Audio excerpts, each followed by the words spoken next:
teman-teman, perkenalkan nama saya Meon. Nama saya Nael. Dan hari ini kami akan melakukan podcast yang berjudul Media sosial dalam kesehatan mental. Oke, kami akan menceritakan diawali dengan velocity ya. Ya kan di tren TikTok sekarang yang bakal booming atau emang udah booming itu velocity. Terus apa ya? Kayak gimana ya?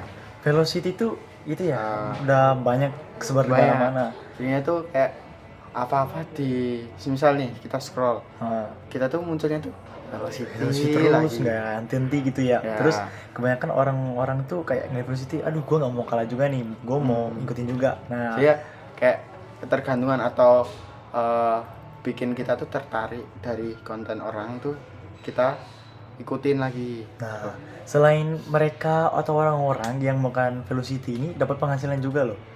Banyak gitu penghasilan yang mereka dapetin dalam velocity, dan mereka share-share. Jadi sehingga tuh kita kayak di TikTok, di IG atau dimanapun pasti melihat velocity, kayak di sekolah ya, dimanapun gitu, tempat mall-mall pasti banyak yang melakukan itu.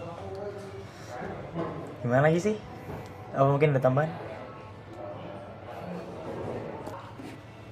Nah, velocity juga tuh bisa membuat kita kecanduan guys. Dampak dari dampak buruknya. Banyak yang kecanduan gara-gara velocity, kayak teman-teman kita di kelas ya tangannya gini gitu, apa-apa gini. Terus, dimanapun ya mereka lakunya gini-gini terus nggak berhenti.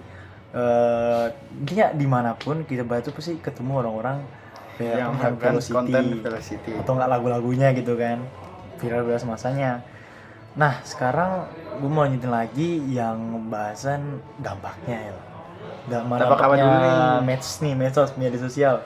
Dalam kayak Instagram, apa dampaknya, TikTok, dampaknya apa. Sebenarnya banyak. Dari positif tuh kita tuh bisa cari refreshing. Mungkin kalau kita beralih ke pelajaran, kita bisa lihat edukasi. Gimana sih cara nyelesain soalnya. Terus kalau untuk main kita ada sih referensi. Mau main kemana nih? Mau makan di mana gitu, kita bisa nyari di IG, di TikTok, di YouTube, banyak lah referensi. Sih dampaknya juga sih besar ya, kita jadi menurut gue ya kalau medsos tuh dampaknya buruk. Soalnya ya kan bisa baik bisa buruk. Bukan, nih gue ngasih tau yang buruk dulu nih. Nah, yang buruk tuh kita contohnya kayak orang-orang saat ini, remaja nih. Nah, kalau remaja-remaja saat ini tuh mereka nggak henti kalau kayak nge-scroll TikTok, Instagram, Facebook, mereka nyari-nyari terus gitu. Nggak henti.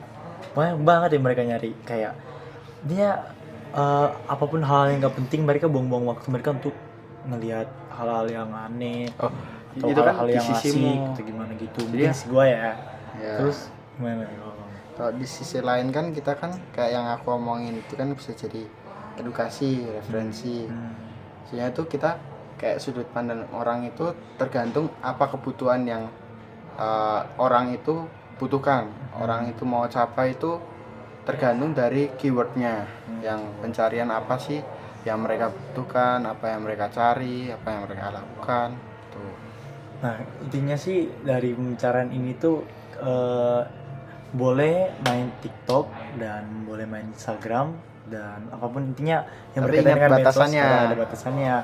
Nah, selain itu kan bisa penghasilan juga nih, kalau bisa digunain untuk penghasilan yang baik lah pokoknya. Jangan hal yang buruk untuk dampak kepada kita sendiri gitu ya.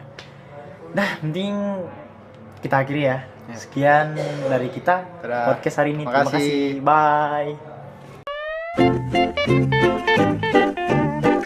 Bye.